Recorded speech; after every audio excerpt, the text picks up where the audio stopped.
অন্তর্বর্তীকালীন সরকারের বাকি ৩ উপদেষ্টার শপথ আজ।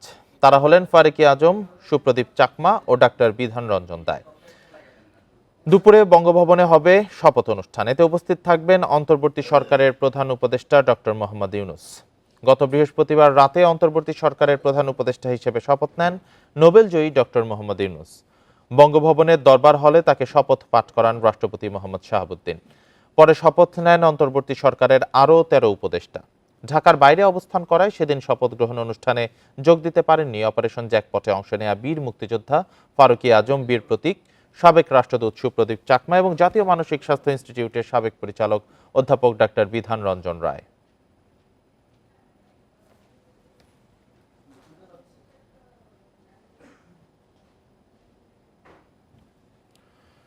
দেশের ২৫তম প্রধান বিচারপতি হিসেবে নিয়োগ পেয়েছেন বিচারপতি সৈয়দ রেফাত আহমেদ।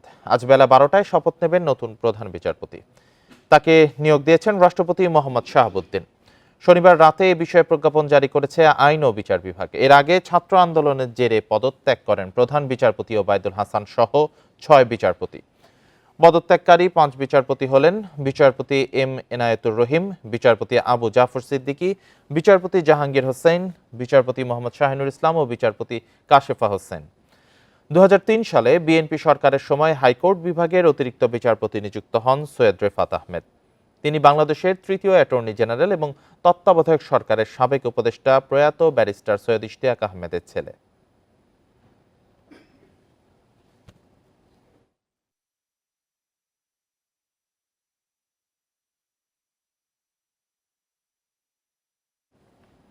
এই বিষয়গুলো নিয়ে জানাতে বার্তা কক্ষ থেকে যোগ দিচ্ছেন সহকর্মী শাহাদাত স্বপন।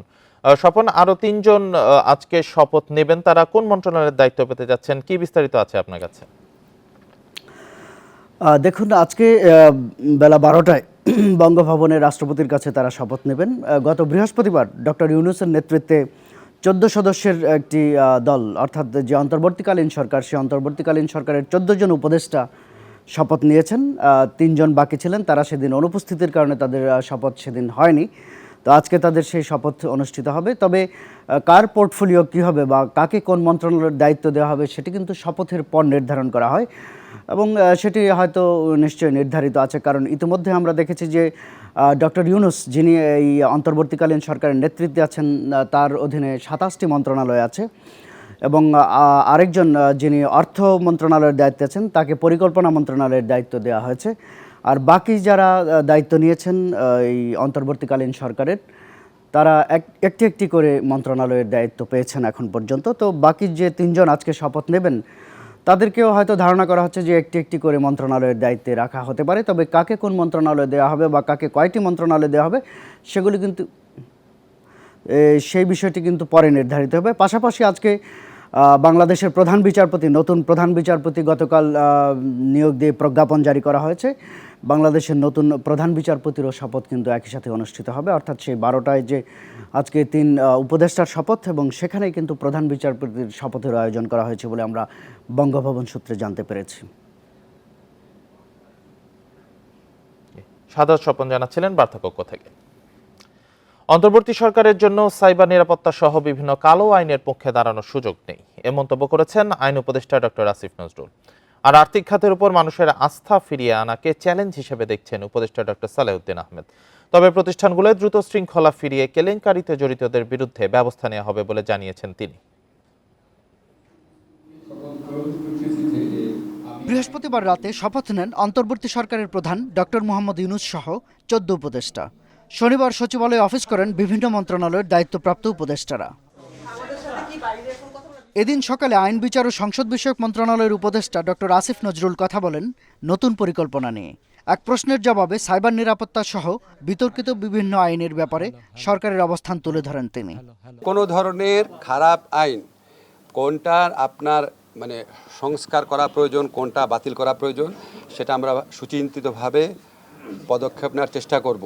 আপনি সাইবার নিরাপত্তা আইনে তো আমিও আসামি ছিলাম, কাজে বুঝতে পারছেন সাইবার নিরাপত্তা আইনকে ভালোবাসার তো কোনো কারণ নাই আমার। দুপুরে আইন মন্ত্রণালয়ে আসেন উপদেষ্টা ডক্টর সালেহউদ্দিন আহমেদ। আর্থিক প্রতিষ্ঠানগুলোর ওপর মানুষের আস্থা ফেরানো নিয়ে কাজ শুরু করার কথা জানান তিনি। বলেন অনিয়মের ব্যাপারেও ব্যবস্থা নেওয়া হবে। অভিযোগ আছে কিছু টাকা বাইরে পাচার হয়ে গেছে। আচ্ছা, সেটা আমরা জানি, ওটা তো প্রসেস আছে, তথ্য লাগবে, তবে যাদের সাথে যোগাযোগ করে এটা করতে আমরা করব। বাংলাদেশ ব্যাংকের গভর্নরের পদত্যাগ বিষয়ে সবার সঙ্গে কথা বলে সিদ্ধান্ত নেওয়া হবে বলেও জানান ডক্টর সালেহুদ্দিন আহমেদ। শাহাদাত স্বপন, ইন্ডিপেন্ডেন্ট নিউজ, ঢাকা। ছাত্র জনতার আন্দোলনে গণহত্যার সুষ্ঠু ও নিরপেক্ষ তদন্তের জন্য অন্তর্বর্তী সরকারের প্রধান উপদেষ্টা এবং জাতিসংঘের কাছে চিঠি দেবে বিএনপি। শনিবার সন্ধ্যায় গুলশানে বিএনপি চেয়ারপারসনের কার্যালয়ে এই কথা জানান দলটির মহাসচিব মির্জা ফখরুল ইসলাম আলমগীর। এ সময় অন্তর্বর্তী সরকারকে স্বাগত জানান বিএনপি মহাসচিব। নতুন সরকারের কার্যক্রম জনগণের মনে আশার সঞ্চার করেছে বলে মন্তব্য করেন তিনি। এছাড়া প্রধান বিচারপতি নিয়োগকে গণতন্ত্রের জন্য সুসংবাদ বলে জানান বিএনপি মহাসচিব। সংখ্যালঘুদের উপর হামলার ঘটনায় বিদেশি কিছু গণমাধ্যমে বিএনপিকে জড়িয়ে ভুল খবর প্রকাশিত হয়েছে বলেও দাবি করেন মির্জা ফখরুল। এসব হামলার নিন্দাও জানান তিনি।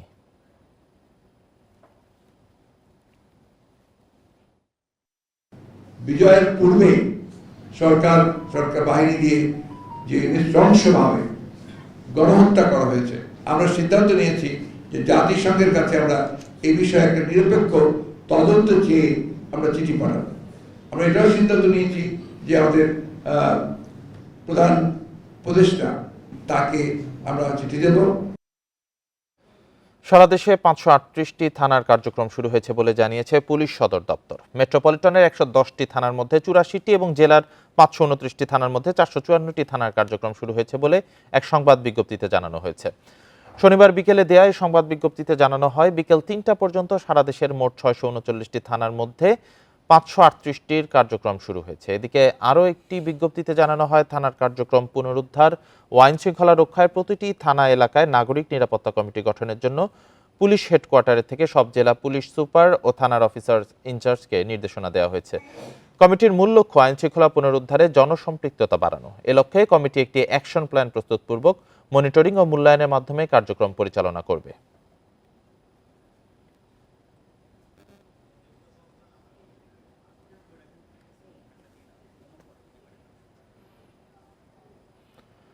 থানায় কার্যক্রম শুরু নিয়ে আরো জানাতে রাজধানীর পল্টন থেকে যোগ দিয়েছেন সহকর্মী নাজমুল সাইদ। নাজমুল সাইদ, সংবাদ বিজ্ঞপ্তিতে আমরা যেমনটি জানতে পেরেছি যে বেশিরভাগ থানায় কার্যক্রম শুরু হয়েছে, আপনি সরজমিনে কি দেখতে পাচ্ছেন?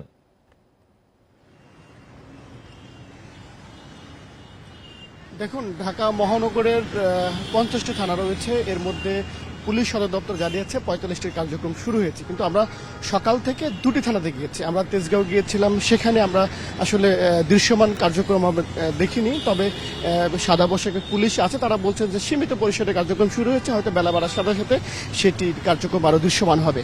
আমরা এখন আছি পল্টন মডেল থানার সামনে। আপনি নিশ্চয়ই দেখতে পাচ্ছেন যে মহানগরে যে কয়টি থানাতে হামলা হয়েছিল, পল্টন থানা তার মধ্যে অন্যতম। নিশ্চয় দেখছেন যে এখনো সেই ক্ষতচিহ্ন রয়েছে। তবে গত শুক্রবার এই থানাটি সেনাবাহিনীর তত্ত্বাবধানে খোলা হয়েছিল এবং আমরা জেনেছিলাম যে থানাটির কার্যক্রম শুরু হবে, কিন্তু ভেতরের যে পরিস্থিতি, তাতে করে আসলে এই থানার কার্যক্রম শুরু হওয়ার জন্য কিছুটা সময় লাগবে। তবে এখানে যারা পুলিশ সদস্য রয়েছে ভেতরে সাদা পোশাকে বা পোশাকে, তাদের সাথে যে কথা হয়েছে সেটি তারা বলছেন যে এখন তারা সংস্কারের কাজটি করছেন, কারণ ভেতরে এমনভাবে অগ্নিসংযোগ করা হয়েছে, সবকিছু পুড়িয়ে ভূষীভূত করা হয়েছে। এর কারণে থানার যে স্বাভাবিক কার্যক্রম সেটি আসলে চালানো একটু কঠিন, এই কারণে তারা কিছুটা সময় নিচ্ছে।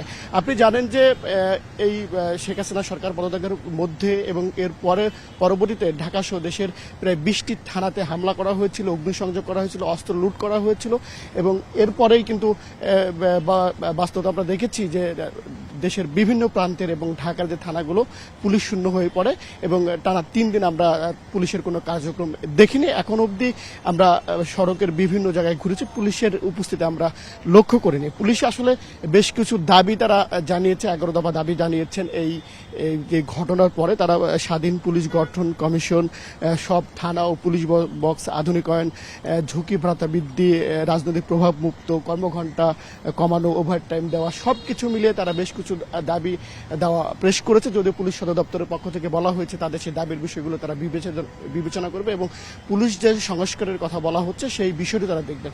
আরেকটি বিষয় হচ্ছে যে এই পুলিশ সদস্যদের যে কর্মবিরতি তার মধ্যে কিন্তু ট্রাফিক পুলিশ রয়েছে। ট্রাফিক পুলিশের সদস্য না থাকার কারণে আমরা সড়কে বিশৃঙ্খলা দেখেছি, যদিও শিক্ষার্থীরা সড়কে শৃঙ্খলা ফিরিয়ে আনতে কাজ করছে। তবে আজকে যেহেতু ফুল টাইম অফিস শুরু হয়েছে, বিভিন্ন স্কুল কলেজ খোলা শুরু হয়েছে, আমরা সড়কে কিন্তু শিক্ষার্থীদের উপস্থিতি কম দেখেছি। তবে বিএনসিসির ক্যাডেটরা দায়িত্ব পালন করছেন, তারা চেষ্টা করছেন সড়কে শৃঙ্খলা ফিরিয়ে আনতে। তবে ট্রাফিক পুলিশ কবে আসবে, কবে থেকে দায়িত্ব পালন করবে সেই বিষয়ে আমরা এখনো সুনির্দিষ্ট কোনো তথ্য পাইনি। তবে পুলিশের মধ্যে যে এবং পুলিশের সম্পর্কে মানুষের যে নেতিবাচক ধারণা এবং এক ধরনের ভীতিকর পরিস্থিতি রয়েছে পুলিশের মধ্যে, এ কারণে তারা বাইরে আসতে কিছুটা অস্বস্তি বোধ করছে। তবে তারা মনে করছেন যে খুব তাড়াতাড়ি সবকিছু স্বাভাবিক হবে এবং মানুষের সেবায় যে পুলিশ দায়িত্ব পালন করেছিল এবং সামনের দিনগুলো তো করবে, এমনটি তারা প্রত্যাশা করছে। থানা পুলিশের কার্যক্রম নিয়ে পল্টন থেকে জানাচ্ছিলেন সহকর্মী নাজমুল সাইদ। পরিস্থিতি স্বাভাবিক হলেও দেশের বিভিন্ন বিভাগ ও জেলায় এখনো মাঠে নেই পুলিশ। পুলিশ না থাকায় সন্ধ্যার পরই থমথমে পরিস্থিতি হয় অনেক এলাকায়। দিনে মার্কেট খোলা থাকলেও রাতে বাণিজ্যিক প্রতিষ্ঠানগুলো নিরাপত্তা নিয়ে চিন্তিত ব্যবসায়ীরা। তবে সেনাবাহিনী বলছে পরিস্থিতির উন্নতি না হওয়া পর্যন্ত সহযোগিতা অব্যাহত থাকবে। গেল ৫ আগস্ট গণ অভ্যুত্থানের পর বিভিন্ন থানায় হামলার ঘটনায় ভেঙে পড়ে দেশের আইন শৃঙ্খলা ব্যবস্থা। বর্তমানে রাজপথে কোথাও পুলিশ না থাকায় নিরাপত্তাহীনতায় ভুগছেন সাধারণ মানুষ। দোকান খুলছি, রাত্রে যাই জেগে, এখন আবার আমাদের কাস্টমারকেও ডিল করতে হচ্ছে, রাত্রেবেলা জেগে থাকতে হচ্ছে। আমরা খুব কষ্টের মধ্যে আছি। প্রত্যেকটা ডিস্ট্রিক্টে যেভাবে একটা অরাজকতা লুটপাট চলতেছে, আমরা খুবই আতঙ্কে আছি। দেন আমরা কি করছি যে কন্টিনিউ আমরা চেক দিচ্ছি আমাদের এই শোরুমটা, যে রাত্রেও আমরা ঘুমাইতে পারতেছি না। শনিবার দেশের অধিকাংশ থানার দাপ্তরিক কাজ শুরু হয়। শিগগিরই শৃঙ্খলা ফিরিয়ে আনার আশা পুলিশ কর্মকর্তাদের। এই এলাকার মানুষের জানমালের নিরাপত্তা আগে যেভাবে পুলিশ দিত, তার মধ্যে যদি কোনো ভুলভ্রান্তি থাকে সেই ভুলভ্রান্তি ব্যতি রেখে পুলিশ সুষ্ঠুভাবে আশা করছি আপনাদের নিরাপত্তার দায়িত্বে আবার পূর্ণভাবে রত হবে। বর্তমানে দেশের বিভিন্ন থানার নিরাপত্তার দায়িত্ব পালন করছে সেনাবাহিনী ও আনসার সদস্যরা। সেনাবাহিনী বলছে সবার প্রচেষ্টা অব্যাহত থাকলে কাঙ্ক্ষিত লক্ষ্য অর্জন করা সম্ভব। তারা ফিরে আসা পর্যন্ত বা পরবর্তী নির্দেশনা না আসা পর্যন্ত আমরা রাজশাহী শহর এবং রাজশাহী জেলার প্রত্যেকটা থানায় আমাদের সদস্যদের দ্বারা এবং অন্যান্য গুরুত্বপূর্ণ জায়গায় আমরা সিকিউরিটি দিচ্ছি। এতটুকু আশ্বস্ত আমরা থাকতে পারি, ইনশাআল্লাহ আগামী দিনগুলোতে সবার যদি সম্মিলিত প্রচেষ্টা থাকে, আমরা সবাই মিলে একটা সোনার বাংলা যেভাবে সবাই স্বপ্ন দেখছিলাম সেটা গড়া সম্ভব হবে। সব অস্থিরতার অবসান ঘটে দেশের পরিস্থিতি স্বাভাবিক হবে, এমনটাই প্রত্যাশা দেশবাসীর।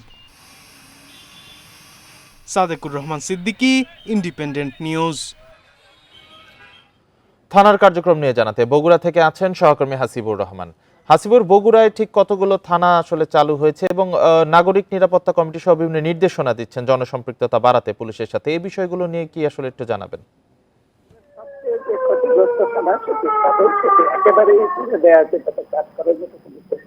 এই অবস্থায় গত 2 দিন আগে বগুড়া সদর থানার কাজ শুরু করা হয়েছে। এটি বগুড়া পুলিশ অফিসের একটি ইন্টিগ্রেটেড কাজ চলে, সেখানে নাগরিক সুবিধা দেবার যে বিষয় সেটিও শুরু হয়েছে। আমি এই থানার যিনি দায়িত্বে আছেন তাদের একজন কর্মকর্তার সাথে কথা বলেছি, তিনি আমাকে বলেছেন যে জিডি এবং অন্যান্য যে বিষয়গুলো থাকে সাধারণত যদি প্রত্যেকগুলো কাজগুলো শুরু করা হয়েছে। একই সাথে তারা থানা থেকে খোয়া যাওয়া যে বিষয়গুলো রয়েছে, অস্ত্রপাতি এবং অন্যান্য যে মূল্যবান কাগজপত্র মামলা করছে সেগুলো তারা প্রসেস করছেন। আবার নতুন করে তৈরি করার কাজ শুরু হয়েছে। এই থানায় এখন কাজ করার মতো কোনো পরিবেশ নাই। আমি গত রাত্রিতে একবার এই থানা এলাকায় গিয়েছিলাম, পুরো থানার কোথাও সামান্যতম আলো আমরা দেখতে পাইনি। পুরো থানাটাই জ্বালিয়ে দেওয়া হয়েছে, শুধুমাত্র দেয়াল ইটের কাঠামো ছাড়া আর তেমন কিছু এই থানায় নেই। আর এর বাইরে অন্যান্য যে থানাগুলো রয়েছে, শাহজাহানপুর, এইসব থানার তেমন কোনো ক্ষতি হয়নি, আক্রান্ত হয়েছিল। হাসিবুর রহমান জানাচ্ছিলেন বগুড়ার থেকে। সরকারের পতনের 5 দিন পরও সড়ক ব্যবস্থাপনার দায়িত্ব পালন করছে শিক্ষার্থীরা। কেউ যানবাহন নিয়ন্ত্রণ করছে, কেউ করছে বৃক্ষরোপণ, কেউ আবার ছাত্র জনতার রক্তক্ষয়ী আন্দোলনের স্মৃতি অমর করতে দেয়ালে আঁকছে গ্রাফিতি। তাদের এমন কাজ উজ্জ্বল আগামীর জন্য গুরুত্বপূর্ণ বার্তা, বলছে সাধারণ মানুষ। পুলিশ সদস্যরা পুরো দমে কাজে যোগ না দিলেও অনেকটাই স্বাভাবিক রাজধানীর জীবনযাত্রা। এর মূল কৃতিত্ব শিক্ষার্থীদের। আনসার ফায়ার সার্ভিস সদস্যরা কাজ করলেও মাঠ ছাড়েনি ছাত্রছাত্রীরা। সাথে রয়েছে BNCC, rover scout, red crescent সহ বিভিন্ন প্রতিষ্ঠানের স্বেচ্ছাসেবী। শিক্ষার্থীদের পাশে দাঁড়িয়েছে স্থানীয় সহ বিভিন্ন বেসরকারি সংস্থাও। 3 মিনিট, 2 মিনিট, 4 মিনিট রাস্তার অবস্থান বুঝে কিন্তু তারা এখন সিগন্যালগুলো ছেড়ে দিচ্ছে। আমি অবাক হয়েছি, শিক্ষার্থীরা যানবাহন নিয়ন্ত্রণ করছে। এটি অবিশ্বাস্য। আমার দেশে এমন চিত্র দেখা যায় না। আমরা চাই হচ্ছে নিরাপদ সড়ক। মানুষের মধ্যে জনসচেতনতা সৃষ্টি করার জন্য আমরা সবাই এখানে এসেছি। শুধু যানবাহন নিয়ন্ত্রণ নয়, শিক্ষার্থীদের নজর সৌন্দর্য বর্ধন ও পরিবেশ রক্ষার দিকেও। সড়ক বিভাজকে মেহগনি, জামরুল সহ দেশীয় প্রজাতির নানা গাছ লাগাচ্ছেন তারা। রাস্তার মাঝখানে যেই এরিয়াটা আছে এখানে আমরা প্রায় 2 থেকে 250 গাছ লাগাইছি। গাছ লাগালে হবে না, গাছের পরিচর্যা করতে হবে। আরেক দল শিক্ষার্থী ব্যস্ত রং তুলিতে আন্দোলনের শহীদদের রক্তাক্ত স্মৃতি অমর করে রাখতে। দেয়ালে আঁকা গ্রাফিতি দিচ্ছে ঐক্য, দ্রোহ, আত্মত্যাগ আর ফ্যাসিবাদ বিরোধী নানা বার্তা। কোনো দলীয় কোনো একটা সংস্কৃতিতে আবদ্ধ না থাকি, আমরা যাতে গণতান্ত্রিক একটা ন্যায়ের একটা সমাজের দিকে যেতে পারি, এই লক্ষ্যে হচ্ছে আমাদের এই কাজটা। পরবর্তীতে যেসব রাজনৈতিক দল আসবে তারা যেন মনে রাখে যে আমরা যে জিনিসটার জন্য লড়াই করেছি সেই জিনিসটা যেন ভবিষ্যতে কোনোদিন কারোর সাথে না হয়। এইখান দিয়ে যখন মানুষ যাওয়া আসা করবে, যখন আমাদের গ্রাফিটি কাজগুলো দেখবে, তখন তারাও অনুপ্রাণিত হবে। শিক্ষার্থীদের এমন ইতিবাচক কার্যক্রমকে সমর্থন দিচ্ছেন শিক্ষক ও অভিভাবকরাও। জেন জেট কি জিনিস, তারা কিভাবে চলে সেটা আমাদের বোঝা উচিত। ইতিবাচক পরিবর্তনগুলো সমাজের সবার জন্যই প্রয়োজন। তো সেগুলো যদি সমাজের বিভিন্ন ক্ষেত্রে শিক্ষা প্রতিষ্ঠান থেকে শুরু করে আমাদের সমাজের সর্বস্তরে যদি সেই পরিবর্তনগুলো, প্রত্যাশিত বিষয়গুলোর বাস্তবায়ন হয়, তাহলে তো সেটা সামগ্রিক দেশকে এগিয়ে নিয়ে যাবে। স্বাভাবিক জীবনে ফেরার পরও সংস্কার কাজ চালানোর প্রত্যয় শিক্ষার্থীদের। ইকরামুল কবির, ইন্ডিপেন্ডেন্ট নিউজ, ঢাকা। কয়েকদিনের অস্থিরতার পর স্বাভাবিক হচ্ছে জনজীবন। সপ্তাহের প্রথম কার্যদিবসে সড়কে বেড়েছে যান চলাচল। এ বিষয়ে আরো জানাতে খুলনা ও সিলেট থেকে আছেন সহকর্মীরা। শুরুতে খুলনা থেকে জানাবেন সহকর্মী অভিজিৎ পাল। অভিজিৎ, পরিস্থিতি তো অনেকটা স্বাভাবিক দিকে যাচ্ছে। খুলনার সড়ক পরিস্থিতি কেমন দেখছেন, যান চলাচল এবং ট্রাফিক ব্যবস্থাপনা আসলে কিভাবে চলছে?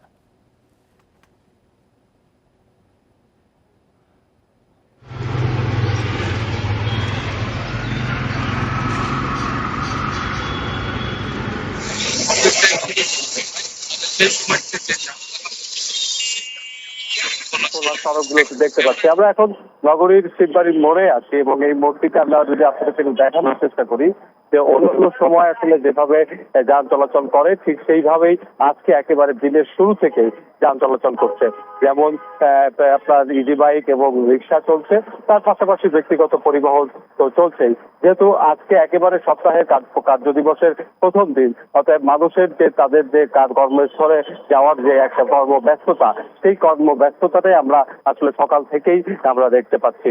এবং আমরা যদি একটু দেখানোর চেষ্টা করি আপনাদেরকে যে নগরীর শুধু শিববাড়ি মোড় না, এরা কিছুক্ষণ আগে আমরা ময়লাপোতার মোড় সহ আরো বেশ কিছু মোড় ঘুরে এসেছি এবং সেসব জায়গাতেও আমরা দেখতে পেয়েছি যে স্বাভাবিক সময়ে যে একেবারে যান চলাচল ছিল সেই যান চলাচলটি কিন্তু শুরু হয়েছে। এবং এখন মূলত আসলে অফিসমুখী যে মানুষ, সেই অফিসমুখী মানুষের যে কর্মব্যস্ততা সেটি কিন্তু আসলে দেখা যাচ্ছে। এবং আস্তে আস্তে আমরা দেখতে পাচ্ছি যে সড়কের পাশের যে বিভিন্ন ধরনের ব্যবসা প্রতিষ্ঠানগুলো রয়েছে সেই ব্যবসা প্রতিষ্ঠানগুলোও কিন্তু এখন আস্তে আস্তে খুলতে শুরু করেছে।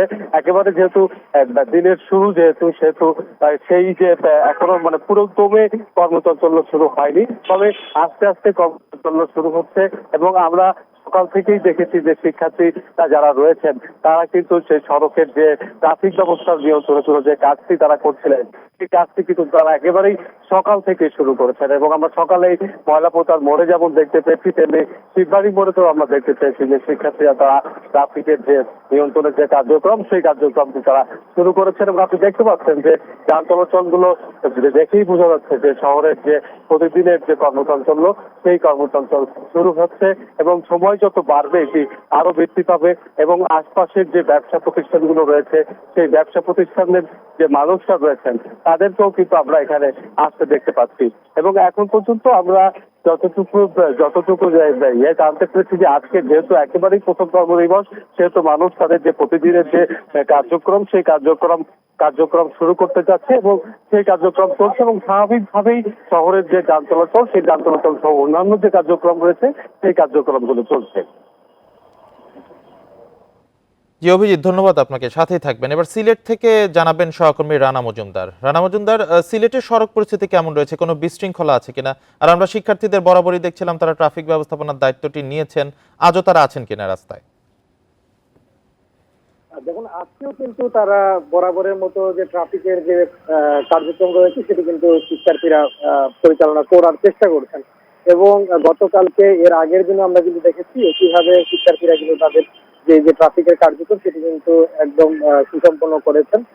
পাশাপাশি সেক্ষেত্রে আমরা কথা বলেছিলাম যারা নগরবাসী রয়েছেন তাদের সঙ্গে এবং তারাও কিন্তু জানিয়েছেন যে আসলে এভাবে যেহেতু শিক্ষার্থীরা তাদের যে ট্রাফিক কার্যক্রম নিয়ন্ত্রণ করছেন সেক্ষেত্রে আসলে শহরের যে যানজট সেটি কিন্তু আসলে তৈরি হচ্ছে না। পাশাপাশি তারা এটিও বলছেন যে এভাবে শিক্ষার্থীরা যখন আসলে দেশ সংস্কারের কাজ করছেন, দেশের যাতে অনিয়ম দুর্নীতি এগুলো যাতে দূর হয় এটি তাদের হচ্ছে প্রত্যাশা। পাশাপাশি আজকে কিন্তু সপ্তাহের একদম প্রথম কর্মদিবস এবং সেক্ষেত্রে আমরা দেখতে পেরেছি যে সকাল থেকেই কিন্তু যারা কর্মজীবী মানুষজন রয়েছেন তারা কিন্তু তাদের যে কর্মস্থলে যাওয়ার যে একটি তাড়না সেটি তাদের মধ্যে আমরা লক্ষ্য করেছি এবং এটিকে কেন্দ্র করে নগরীতে যানবাহন চলাচল সেটিও কিন্তু বেড়েছে। যদিও দিনের শুরুতে যানবাহন চলাচল একেবারেই কম ছিল, তবে এখন আমরা দেখতে পাচ্ছি যে সিএনজি চালিত অটোরিকশা, পাশাপাশি রিকশা এবং যে গণপরিবহন রয়েছে সেটিও কিন্তু নগরীতে চলাচল শুরু করেছে। এর বাইরেও আমরা কথা বলেছিলাম যারা কর্মজীবী মানুষ, তারা যারা কর্মস্থলে যাচ্ছেন তাদের সঙ্গে, তারা বলছেন যে আসলে দীর্ঘদিন পর তাদের কর্মক্ষেত্রে এক ধরনের কর্মচাঞ্চল্যতা ফিরে এসেছে, তারা পুনরায় তাদের কর্মস্থলে ফিরে যাচ্ছেন এবং তারা স্বাভাবিকভাবে তাদের যে কর্মজীবন সেটি কিন্তু করতে পারছেন বলে তারা জানিয়েছেন এবং এক্ষেত্রে এক ধরনের স্বস্তি চলে এসেছে তাদের মনের মধ্যে, এটি তারা বলছেন। পাশাপাশি আমরা দেখতে পাচ্ছি যে এখন পর্যন্ত কিন্তু সিলেটের দোকানপাট খুলেনি, যদিও সিলেটের দোকানপাট একটু দেরিতেই খুলে, তবে গতকালকেও আমরা যেটা দেখেছি যে বেশিরভাগ দোকানপাট, শপিং মল এগুলো কিন্তু খুলে গিয়েছে। পাশাপাশি যারা ব্যবসায়ী রয়েছেন তাদের মধ্যে স্বস্তি ফিরে এসেছে। তারা বলছেন যে আসলে যত তাড়াতাড়ি সম্ভব পুলিশ প্রশাসন মাঠে নামবে ততই তাদের মধ্যে আসলে যে ভীতি রয়েছে, আতঙ্ক রয়েছে সেটি কাটিয়ে ওঠা সম্ভব হবে এবং ব্যবসা বাণিজ্যের পরিস্থিতি আবার আগের মতো পুনরায় ফিরে আসবে বলে তারা আশাবাদ ব্যক্ত করছেন। এই ছিল সিলেট থেকে সবশেষ পরিস্থিতি। খুলনা ও সিলেট থেকে জানাচ্ছিলেন আমাদের সহকর্মীরা। এবারে আইন শৃঙ্খলা পরিস্থিতি নিয়ে রাজশাহী থেকে জানাচ্ছেন সহকর্মী মোস্তাফিজ গনি। রাজশাহীর বিভিন্ন পুলিশ স্টেশন বা থানার যে কার্যক্রম সেই কার্যক্রম শুরু হতে কিছুটা দেরি হবে, কারণ 5 আগস্টে যে সহিংসতার ঘটনা, তারপরে বিভিন্ন থানায় যে জ্বালাও পোড়া হয়েছে, ভাঙচুর হয়েছে, তার ক্ষত আসলে এখনো কাটিয়ে ওঠা সম্ভব হয়নি। আমরা বিভিন্ন থানা ঘুরে দেখেছি, বিভিন্ন থানায় আসলে বিদ্যুতের সংযোগ ছিল না, পানির সংযোগ ছিল না। এই সংযোগগুলো সব মেরামতের চেষ্টা করা হচ্ছে। স্থানীয় রাজনৈতিক নেতারা যারা, তারা হচ্ছে সহযোগিতা করছেন। আমরা দেখেছি এই মেরামতের কার্যক্রমগুলো এখনও শুরু হয়েছে, আস্তে আস্তে কার্যক্রমগুলো শুরু হবে। তবে আসার কথা যেটা, সেটা হচ্ছে গতকাল থেকে আমরা বিভিন্ন থানায় সীমিত পরিসরে কিছু পুলিশ সদস্য আসা শুরু করেছেন, যদিও তারা হচ্ছে সাদা পোশাকে আপাতত কার্যক্রমে আসছেন। যদিও কার্যক্রমে পুরোপুরি ফেরাটা আসলে সম্ভব নয়, কারণ আমরা টেবিল, চেয়ার, কম্পিউটার যে যন্ত্রপাতি থাকে থানার আসলে কোনো কিছুই অবশিষ্ট নাই, সবগুলোই হচ্ছে প্রায় নষ্ট হয়ে গেছে। সেই জায়গা থেকে একটু দেরি হবে। আর প্রতিটা থানাতে আমরা এই পুলিশ এই থানাগুলোর নিরাপত্তা নিশ্চিতের জন্য আমরা আনসার সদস্যদেরকে দেখেছি, সেনাবাহিনীর সদস্যদেরকে দেখেছি, তারা থানার পাহারা দিচ্ছেন এবং তার নিরাপত্তা নিশ্চিতে কাজ করে যাচ্ছেন, যাতে নতুন করে আর কোনো ধরনের হচ্ছে আসলে লুটপাট বা ভাঙচুর বা সহিংসতা বা আগুনের ঘটনা না ঘটে, সেই চেষ্টাটা তারা চালিয়ে যাচ্ছেন। সেই জায়গা থেকে আমরা দেখতে পেয়েছি পুলিশের বিভিন্ন যে টহলের জন্য যে গাড়িগুলো থাকে সেই গাড়িগুলোর অবস্থাও খুবই খারাপ। আমরা আপনাদেরকে দেখানোর চেষ্টা করব, সেগুলো হচ্ছে পুরো শেষ হয়ে গেছে। ফলে পুরোপুরি যে কার্যক্রম সেই কার্যক্রম শুরু হতে কিছুটা দেরি এখনো সময় লাগবে, এটা আমরা জানতে পেরেছি। তবে রাজশাহীতে গতকাল সাবেক যারা পুলিশ কর্মকর্তা পুলিশ সদস্য তাদের একটি হচ্ছে সংবাদ সম্মেলন হয়েছে। সেই সংবাদ সম্মেলনে তারা যেটা বলতে চাচ্ছিলেন কি কোনোভাবেই যাতে আর রাজনৈতিক এই দলগুলোর ক্ষেত্রে এই পুলিশকে তাদের পেটিওয়া বাহিনী হিসেবে যাতে ব্যবহার করা না হয় সেই জায়গাটা তারা চেষ্টা চালাচ্ছিলেন। তারা বলছিলেন কি আমরা চাকরি করি, সেই চাকরির জায়গাতে হচ্ছে আমাদের এত প্রাণহানি, আমাদের হচ্ছে এটা মেনে নেওয়া যায় না। তারা বললেন কি পুলিশ সদস্যদের নিরাপত্তা নিশ্চিত করতে হবে কর্মস্থলে এবং তাদেরকে হচ্ছে থানায় আবার কার্যক্রমে ফিরে আসার আহ্বান জানিয়েছেন। এই ছিল রাজশাহীর সার্বিক থানা এবং যে পুলিশ ফাঁড়িগুলো সেই অবস্থাগুলো আমার কাছে। উচ্চ মূল্যস্ফীতি নিয়ন্ত্রণ ও ব্যাংক খাতে শৃঙ্খলা ফেরানো অন্তর্বর্তী সরকারের জন্য বড় চ্যালেঞ্জ বলে মনে করছেন অর্থনীতিবিদরা। সুশাসন নিশ্চিত করার মাধ্যমে ব্যাংকিং খাতের সংস্কারের পাশাপাশি বাংলাদেশ ব্যাংককে স্বাধীনভাবে চলতে দেওয়ার পরামর্শ বিশ্লেষকদের। দীর্ঘদিন ধরে উচ্চ মূল্যস্ফীতির চাপে জর্জরিত সাধারণ মানুষ, এমনকি মূল্যস্ফীতির কারণে ব্যবসায়ীদেরও খরচ বেড়ে যাচ্ছে। পরিসংখ্যান ব্যুরোর তথ্য মতে গেল অর্থবছরে মূল্যস্ফীতি বেড়ে দাঁড়িয়েছে 9.73%, যা 2011-12 সালের পর সর্বোচ্চ। বিশ্লেষকরা বলছেন এই দুরবস্থা থেকে দেশকে এগিয়ে নিতে হলে ধাপে ধাপে সংস্কার প্রয়োজন। অন্তর্বর্তী সরকারের প্রথমেই জোর দিতে হবে নিত্যপণ্যের দাম নিয়ন্ত্রণে। দ্রব্যমূল্য অ্যাড্রেস করাটাও কিন্তু অত্যন্ত প্রয়োজনীয়, কারণ মানুষের জীবনে নাভিশ্বাস হয়ে গেছে দ্রব্যমূল্য যেভাবে বেড়েছে, সেটাকে নিয়ন্ত্রণে আনতে হবে। উচ্চ মূল্যস্ফীতি এটাকে নিয়ন্ত্রণে নিয়ে আসা এটা একটা সবচেয়ে বড় চ্যালেঞ্জ হবে, কারণ এটার সাথে আমাদের বিনিয়োগ, কর্মসংস্থান এগুলো আমাদের জড়িত। অনিয়ম ও দুর্নীতির কারণে খেলাপি ঋণে জর্জরিত ব্যাংক খাত। 1,85,000 কোটি টাকা ছাড়িয়েছে খেলাপি ঋণের পরিমাণ, বেড়েছে বিদেশে অর্থ পাচার। আর্থিক প্রতিষ্ঠানগুলোর সুশাসনের অভাব ও কেন্দ্রীয় ব্যাংকের স্বায়ত্তশাসনের ঘাটতি এ খাতকে ক্ষতিগ্রস্ত করেছে বলেও মত ব্যবসায়ী ও অর্থনীতিবিদদের। বাংলাদেশ ব্যাংককে আপনাকে ইন্ডিপেন্ডেন্ট করতে হবে। সারা পৃথিবীতে কিন্তু সেন্ট্রাল ব্যাংক ইন্ডিপেন্ডেন্ট, আমাদেরকে ইন্ডিপেন্ডেন্ট করতে হবে। এবং এই দীর্ঘ বেশ কিছু বছর ধরে দেখা গেছে যে কিছু কিছু লোকের ব্যাংক কুক্ষিগত হয়েছে এবং তারা অনেকে হাজার হাজার কোটি টাকা নিয়ে বিদেশে পাচার করেছে। এইগুলি চিহ্নিত করতে হবে। ব্যাংকিং খাতের সংস্কার, সেখানে যে ধরনের বিচ্যুতি হয়েছে, দুর্নীতি হয়েছে, সেগুলোর কে অ্যাড্রেস করা। বিশ্লেষকদের মতে রাজস্ব আদায়, রপ্তানি আয়, বৈদেশিক মুদ্রার রিজার্ভ কম থাকা সহ অর্থনীতির অন্যান্য সমস্যার সমাধানে প্রয়োজনীয় উদ্যোগ নিতে হবে। জোর দিতে হবে বিনিয়োগ ও নতুন কর্মসংস্থান তৈরিতে। Shafil Alam Sujan, independent news, Dhaka.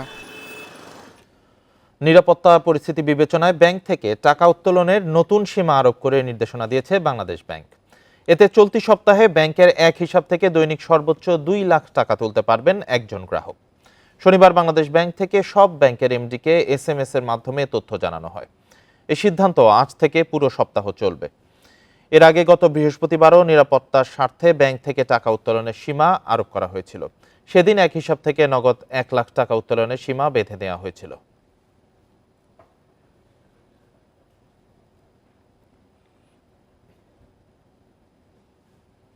সরকার পতনের পর হিন্দু সম্প্রদায়ের বাড়িঘর, ব্যবসা প্রতিষ্ঠান ও উপাসনালয়ে হামলার প্রতিবাদে বিক্ষোভ করেছে সংখ্যালঘু সম্প্রদায়। শনিবার বিকেল 3টায় রাজধানীর শাহবাগে দ্বিতীয় দিনের মতো বিক্ষোভ করে তারা। এ সময় নিরাপত্তা নিশ্চিত, আলাদা কমিশন গঠন সহ বিভিন্ন দাবি জানায় আন্দোলনকারীরা। এছাড়া চট্টগ্রাম, রাজশাহী সহ দেশের বিভিন্ন শহরে ব্যাপক বিক্ষোভ হয়েছে। আওয়ামী লীগ সরকার পতনের পর দেশের বিভিন্ন এলাকায় হিন্দু সম্প্রদায়ের বাড়িঘর, ব্যবসা প্রতিষ্ঠান ও উপাসনালয়ে হামলা ও ভাঙচুরের প্রতিবাদে বিক্ষোভ করে আসছে সংখ্যালঘুরা। বিক্ষোভের দ্বিতীয় দিনে শাহবাগে জড়ো হয় হাজার হাজার মানুষ। বিক্ষোভে অংশগ্রহণকারীরা সংখ্যালঘুদের নিরাপত্তা, সংখ্যালঘু মন্ত্রণালয় গঠন, সুরক্ষা আইন গঠন সহ বিভিন্ন দাবি জানান। হিন্দুদের উপরে কি পরিমাণ নির্যাতন, নিপীড়ন চলছে, মন্দির ভাঙচুর, হিন্দুদের লুটপাট সবকিছু হচ্ছে, বাট আমাদের কোনো বিচার নেই। আমরা কোনো সুরক্ষার আওতায় আসতেছি না। আমরা হিন্দুরা কি? আমরা হিন্দুরা তো এমন না, এটা তো আমাদের দেশ। আমাদের বলিপাঠা কেন বানাবে বারবার? আমরা তো বলিপাঠা হতে চাই না। আমরা চাই হিন্দু আইন সুরক্ষা হোক। বিভিন্ন জায়গায় দেখতে পাচ্ছি বিভিন্ন ঘর বাড়ি লুটপাট করতেছে। এখন কেন আমরা স্বাধীন দেশের নাগরিক হয়ে এমন অত্যাচারের আমরা কেন শিকার হব? নারীদের নিরাপত্তা নিশ্চিত ও ধর্মীয় নানা আয়োজন নির্বিঘ্নে পালনে সবাইকে এগিয়ে আসার আহ্বান জানান তারা। সীমান্ত এলাকায় যাদের বাড়িঘর ছাড়ার খবর পাওয়া গেছে তাদের ফিরিয়ে এনে পুনর্বাসনের দাবিও জানান বিক্ষোভকারীরা। আমরা মাননীয় রাষ্ট্রপতির কাছে দাবি করি, আমরা যারা সনাতনী মেয়েরা আছি আমাদের নিরাপদ দিন। আমরা এই দেশে বাঁচতে চাই। ইসলাম ধর্মের অধিকার আছে, হিন্দু ধর্মের অধিকার আছে, খ্রিস্টানদের অধিকার আছে, বৌদ্ধদের। আমরা সবাই একত্রে বাংলাদেশের অধিবাসী। আমরা সবাই চাই বাংলাদেশে যেন শান্তিটা বজায় থাকে। বন্দর নগরী চট্টগ্রামের জামালখানে সংখ্যালঘু নির্যাতন বন্ধের দাবিতে বিক্ষোভ করেছে সনাতন ধর্মাবলম্বীরা। মুখে কালো কাপড় বেঁধে প্রতিবাদ জানান তারা। আমি সংখ্যালঘু নই, আমি সনাতন ধর্মাবলম্বী। সংখ্যালঘুটা তুলতে হবে আমাদের নাম থেকে। এই দেশের নাগরিক, আমরা এখানে জন্মগ্রহণ করেছি, তো বারবার কেন আমাদের উপর অত্যাচার হবে? বারবার কেন আমরা অত্যাচারিত হব? এছাড়া বিক্ষোভ সমাবেশ হয়েছে রাজশাহী, রাজবাড়ী, ময়মনসিংহ, ফরিদপুর সহ বিভিন্ন জেলায়। এ সময় সংখ্যালঘু নিপীড়ন বন্ধে দ্রুত ব্যবস্থা না নিলে লাগাতার আন্দোলনের হুঁশিয়ারিও দেন তারা। Nahid Kamal, independent news, Dhaka. বাংলাদেশের সাংবাদিক ও মিডিয়া আউটলেটের নিরাপত্তা নিশ্চিতের আহ্বান জানিয়েছে Commonwealth journalist association CGA.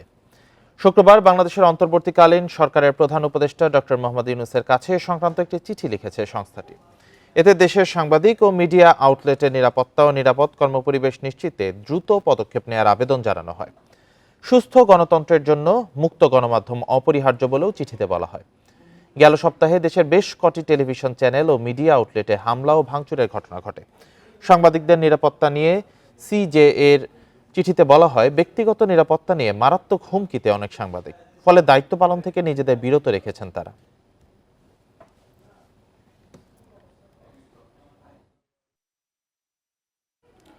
Chittagong city কর্পোরেশনের প্রায় প্রতিটি ওয়ার্ড কার্যালয় বন্ধ হয়ে গেছে।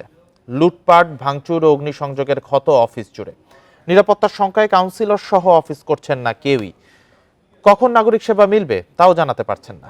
এমন পরিস্থিতিতে দ্রুত কার্যালয় সচল করার তাগিদ বিশেষজ্ঞদের। গণ অভ্যুত্থানে সরকার পতনের পর চট্টগ্রাম সিটি কর্পোরেশনের ৪১টি ওয়ার্ড কাউন্সিলর কার্যালয়ের প্রায় প্রতিটিতেই চলে লুটপাট আর ভাঙচুর। তছনছ করা হয় নাগরিক সেবার নানা প্রয়োজনীয় দলিল। ৫ দিন ধরে বন্ধ এসব অফিস।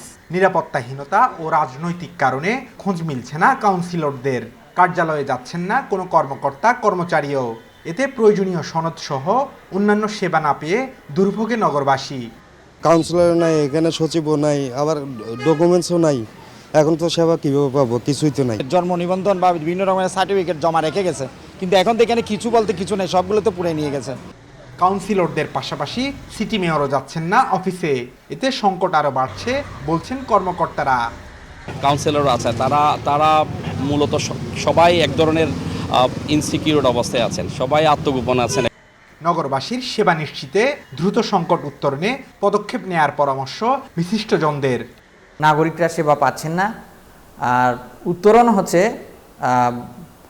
যদি কোনো কাউন্সিলর আসেন তাহলে তাকে অতিরিক্ত দায়িত্ব হিসেবে যারা আসছেন না তাদের দায়িত্ব দেওয়া যেতে পারে, অথবা মন্ত্রণালয়ে নিজের উদ্যোগেই এই ব্যাপারে অর্ডার করতে পারেন। ধ্বংসস্তূপ সরিয়ে ওয়ার্ড কাউন্সিলর কার্যালয়গুলো দ্রুত সংস্কারের তাগিদ নগরবাসীর। Abdullah Rakib, independent news, Chattogram. চট্টগ্রামে রাত থেকে বৃষ্টিতে বিভিন্ন নিচু এলাকায় পানি জমতে শুরু করেছে। এ বিষয়ে আরো জানাতে আছেন সহকর্মী অনুপম শীল। অনুপম, কি পরিমাণ বৃষ্টি হয়েছে চট্টগ্রামে রাতে এবং কোন কোন জায়গায় আসলে পানি উঠেছে, কি ভোগান্তি হচ্ছে? আমরা এখন আছি চট্টগ্রামের চকবাজার এলাকা এবং আমার পেছনের যে সড়কটি এটি চকবাজার থেকে বহদ্দারহাটগামী সড়ক এবং আপনি নিশ্চয়ই দেখতে পাচ্ছেন যে পরিস্থিতি আসলে ঠিক কেমনটা হয়েছে ইতিমধ্যে। কিছুক্ষণ এখন একটু বৃষ্টি কম আছে। আমরা ভোর ৬টা পর্যন্ত বৃষ্টির পরিমাণ কম থাকলেও ৬টার পর থেকে কিন্তু একেবারে অবিরাম ধারায় বৃষ্টি হচ্ছে চট্টগ্রামে এবং এর ফলে চট্টগ্রামের এই চকবাজার, বহদ্দারহাট, বাকলিয়ার অনেকগুলো এলাকা, বিশেষ করে নিচু এলাকা যেগুলো, সেখানে কিন্তু ইতোমধ্যে এই ধরনের জলাবদ্ধতা পরিস্থিতি তৈরি হয়েছে। যদিও এবং এর ফলে আসলে সকাল থেকে আমরা দেখছি যে রাস্তাঘাটে যারা বেরিয়েছেন বিভিন্ন কাজে, বিশেষ করে অফিস আদালতে উদ্দেশ্যে যারা বেরিয়েছেন, এছাড়া স্কুলগামী বিশেষত যে শিক্ষার্থীরা বেরিয়েছেন তারা কিন্তু অত্যন্ত দুর্ভোগে পড়েছেন। এই এলাকাগুলো যেখানে মূলত পানি জমেছে সেখানকার ব্যবসা প্রতিষ্ঠানগুলো, বিভিন্ন দোকানপাট, তারাও বড় ধরনের ক্ষতির মুখে পড়েছেন এবং তারা বলছেন যে আসলে সামান্য বৃষ্টি হলেই মূলত এরকম পানি উঠে এবং তাদের যে ক্ষতি সেটি আসলে আস্তে আস্তে বাড়তে থাকে এবং এই পরিস্থিতি থেকে যে পরিত্রাণ আসলে কিভাবে মিলবে, কবে মিলবে, এই বিষয়টি আসলে স্পষ্ট কেউ জানেন না। আমরা জানি যে চট্টগ্রাম সিটি কর্পোরেশন এলাকায় জলাবদ্ধতা প্রকল্প, নিরসন প্রকল্প নামে একটি বেশ প্রায় 11,000 কোটি টাকার প্রকল্প গত বেশ কয়েক বছর ধরে চলমান, 8 থেকে 10 বছর হতে চলল। প্রতি বছরই যারা এই প্রকল্প বাস্তবায়ন করছেন তাদের কাছ থেকে নানা ধরনের আশ্বাস বা পরিস্থিতির উন্নতির কথা শোনা যায়, কিন্তু বাস্তবতা হচ্ছে বর্ষা মৌসুম এলে এই পরিস্থিতিগুলো তৈরি হয় এবং আমরা আসলে গত বেশ কয়েক বছর গত 1 দশক ধরে এই পরিস্থিতি দেখছি। পরিস্থিতির কোনো উন্নতি আসলে সেই অর্থে নেই এবং ঠিক এই প্রকল্প পুরোপুরি বাস্তবায়ন হওয়ার পরে কতটা পরিস্থিতির উন্নতি হবে সেটিও এখন জনমনে নানা প্রশ্ন দেখা দিয়েছে। তবে মূল বিষয় হচ্ছে বৃষ্টি হলেই চট্টগ্রামবাসীর, বিশেষ করে চট্টগ্রামের নিচু এলাকাগুলোতে এই ধরনের ভোগান্তি তৈরি হয়। এটি থেকে আসলে পরিত্রাণের কোনো উপায় এখনো পর্যন্ত দেখা যাচ্ছে না, যদিও হাজার হাজার কোটি টাকার প্রকল্পের কাজ চলমান রয়েছে। বৃষ্টিতে দুর্ভোগ নিয়ে চট্টগ্রাম থেকে জানাচ্ছিলেন সহকর্মী অনুপম শীল। নিয়মিত মেরামত না থাকায় মাছকাটা নদীর ভারী জোয়ার, প্লাবন ও জলোচ্ছ্বাসে অনেকটা বিলীন হয়ে গেছে বরিশালের গ্রাম রক্ষা বাঁধ। এ কারণে বিপর্যস্ত 16 গ্রামের মানুষ। অনেক স্থানে গ্রাম থেকে গ্রামের যোগাযোগ ব্যবস্থাও মুখ থুবড়ে পড়েছে। 7 কিলোমিটার বেড়িবাঁধ নদীতে ধসে যাওয়ায় বরিশালের মেহেন্দিগঞ্জের অন্তত 16টি গ্রামের মানুষ বিপাকে পড়েছেন। জোয়ারের পানি ঢুকছে লোকালয়ে। জোয়ার বাটা পানি ওঠে, এই সময় ঘর বাড়ি সমস্ত তলায় যাইতেছে। আবার যখন শুকায় তখন বাড়া হারে তখন নদী শুকিয়ে যায়, এই আমাদের গ্রাম শুকিয়ে যায়। আবার জোয়ারে বললে সব তলায় যায়। এই জায়গাটা চতুর্দিকেই নদী, চতুর্দিকেই কিন্তু এই অবস্থা। এই যে অবস্থায় আংশিক শতকরা মনে হয় যে 40 থেকে 50টা ঘর বাড়ি ভাঙিয়ে তছনছ হয়ে গেছে। মাটির তৈরি এই বাঁধগুলো রাস্তা হিসেবেও ব্যবহার হতো। জাঙ্গালিয়া ইউনিয়নের 3.5 কিলোমিটার বাঁধ ধসে যাওয়ায় লেঙ্গুটিয়া থেকে আমিরগঞ্জের মধ্যে সড়ক যোগাযোগ বন্ধ হয়ে গেছে। নদীর উত্তরেও একই অবস্থা। বেড়িবাঁধটি ভাঙার কারণে আজকে জোয়ার ভাটা লাগে না, বৃষ্টির পানি লাগে না। জোয়ার হওয়ার সাথে সাথে মানুষ ঘর দুয়ার সব তলিয়ে যায়, যার কারণে মানুষ আজকে বিচ্ছিন্ন। আমাদের লেঙ্গুটিয়া থেকে আমিরগঞ্জ পর্যন্ত বেড়িবাঁধ শেষ হয়ে গেছে। পানি উন্নয়ন বোর্ড বলছে বাঁধগুলোকে টিকিয়ে রাখতে প্রতিনিয়ত মেরামত করা দরকার। অর্থের অভাবে তা করা যাচ্ছে না। কিছুটা আর্থিক কিছু লিমিটেশন থাকার কারণে আমরা হয়তো প্রতিনিয়তই আমরা এই বাঁধগুলোকে মেরামত করতে পারতেছি না। তো আশা করা যায় যদি আমরা মোটামুটি পর্যাপ্ত বাজেট পাইলে আমরা প্রতিনিয়ত মেরামত করলে বাঁধগুলোকে টিকে রাখা যাবে। গত সাইক্লোন রেমালে যে 80 কিলোমিটার বেড়িবাঁধ আমাদের ক্ষতিগ্রস্ত হয়েছে এই বরিশাল অঞ্চলে। আমরা 17 কিলোমিটার জরুরিভাবে 17 কিলোমিটার আমরা মেরামত করেছি, 37 কিলোমিটার আমার মেরামত কাজ চলমান আছে। বর্তমানে বরিশাল অঞ্চলে প্রায় 24 কিলোমিটার বেড়িবাঁধ ভাঙা ও অরক্ষিত অবস্থায় আছে। Independent news. আর এই ছিল এখনকার সংবাদে। ইন্ডিপেন্ডেন্ট টেলিভিশনের সব খবর আরো বিস্তারিত জানতে চোখ রাখুন ফেসবুক, ইউটিউব, এক্সে। ধন্যবাদ সবাইকে।